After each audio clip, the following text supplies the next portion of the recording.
Welcome to Pre-Algebra Tutorials Weekend Edition. It's a Saturday, and I hope you're having a good time. It's 1.3, Order of Operations. That's what we're talking about today.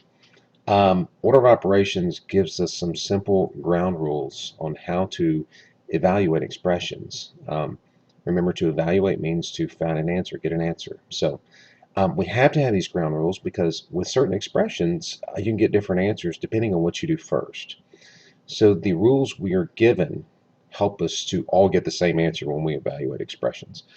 These basic rules you've heard before. There are four things we look at, or four steps, when we're doing order of operations. Those steps are parentheses. We want to do everything in parentheses first. And exponents. Exponents are powers. We want to do exponents also. After that, you will multiply and divide from left to right. Everything in the problem that's multiplication or division, you want to do that from left to right. Then you go back and you do all the addition and subtraction from left to right.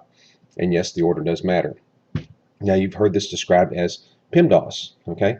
So P, parentheses, exponents. Now multiplication and division are together, okay? Those two are together. So we want to make sure that we don't do multiplication first and then division second. We do it from left to right, whatever comes first. Multiplication and division. Then we're going to do addition, subtraction. Okay? PEMDAS. Parentheses, exponents, multiplication, division, addition, subtraction. Okay? Let's look at the next page and see what we've got. Probably some examples. Okay. Now these are basic problems you'll see, and basic problems that many people make some very basic mistakes on. Remember, PEMDAS says that we have to do multiplication before we do subtraction, right? The temptation is to do 15 minus 3 and then multiply it by 4. That gives you 12 times 4, which is 48, which is the wrong answer. What we have to do here is 3 times 4 first. So we're going to show our steps. We're going to do one thing at a time. So I've got 15 minus 12. Now I can get an answer. 15 minus 12 is 3.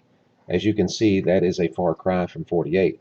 We have to do the operations in the order that the rules of order of operations tells us to do it in, or we're going to get the incorrect answer. Okay, and we have to be patient with these. We can't just hurry up and get an answer. So we want to show each step. It will help us later on showing steps. I know that's a lot to write sometimes, but it will help you in algebra if you will show your steps. Okay, let's look at this next one. We've got 3 times 8 plus 5 times 4. Well, here's another common mistake. To multiply 3 times 8 and then add 5 and then multiply it by 4. That will get you the wrong answer. Remember, we want to do multiplication before we do addition. So it's 3 times 8, which is 24, plus 5 times 4, which is 20. Now 24 plus 20 is 44. That gives us a good answer, okay? Again, we have to multiply here and here first, and we're going to show that step here. I show that's that and that's that, then we add, okay? And then we've got 44. Okay, makes sense? Again, you just have to be patient with these. Let's look at the next one. Okay, now this is a little different. It's a fraction or division problem. 18 plus 12 divided by 7 minus 2. Now, order of operations says we have to do division first before we do addition or subtraction. But in this case, you have to think of this as in parentheses. We have to know what's on top and on bottom before we can divide. Okay, so actually here I'm going to have to add and subtract before I can divide. So 18 plus 12 is 30. Over 7 minus 2 is 5. 30 divided by 5 is 6. And that gives us a good answer. Do you see the problems we'd have if we tried to divide this and this into this and this? It would be a mess. Okay, we have to add, we have to do the top first and the bottom second, and then we divide. Okay, look at the next one. 48 divided by 6 plus 2. Again, I want to divide first before I add. So 48 divided by 6 is 8. 8 plus 2. So I show my next step, 8 plus 2, and that is 10. That gets us a good answer there. Let's go on. Okay, these are a little more complicated. We've got parentheses we're adding in here. Now, here, I don't want to divide first. I want to do parentheses. Now, when you see brackets, that just means it's a second set of parentheses. It's a little confusing when we try to put parentheses on top of parentheses. It kind of makes your eyes blur a little bit. So we use brackets. We'll interchange parentheses and brackets, okay? So let's do the next step. We're going to do what's in the innermost parentheses first. And everything else that stays the same, we write it down on the next line. So keep the bracket. 11 minus 7 is 4. And then we're going to write everything else. Nothing else has changed except for the 4. Okay, now we have this parentheses we have to deal with. Okay, so it's 72 divided by 4 times 2, which is 8. Now we've dealt with the parentheses. All we have to do is one more operation, 72 divided by 8, and that should give us 9. There. So we did the innermost parentheses first, then the next parentheses, and then we divided. Let's look at this one. Well, here we have parentheses and a power. Okay, so it says, PEMDAS says to do parentheses first, but I cannot do what's in here until I evaluate the power. So I'm going to bring down everything that we're not evaluating, and then I'm going to evaluate the power. Well, 3 squared is 3 times 3, which is 9. Okay, now I can evaluate the parentheses. 17 minus 9 is 8, so I get 5 times 8. Remember, we want to put parentheses when we're multiplying two numbers. We want to put parentheses around the second number. 5 times 8 is 40. That gives us a good answer. Good. Here, let's evaluate the innermost parentheses. So it's 4 times, didn't like the way that looked. Let's try to undo that. 4 times 15 minus, well, 2 plus 5 is 7. Then I keep my brackets. Next step, 4 times. What is 15 minus 7? Well, that is 8. Now 4 times 8 is equal to what? 32. Good answer. Here we have fraction. Remember, I've got to do what's on top and bottom before I can divide. So 14 plus 6 is 20. 12 plus 7, that is not a very pretty fraction, is 19.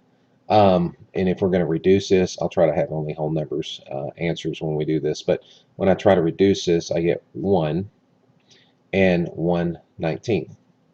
I believe that is correct. So 14 plus 6 is 20. 12 plus 7 is 19. I get 20 over 19, which is 1 and 1/19. Next, here we have to substitute. So we got 3 problems where we have to substitute. Let's look at the first one.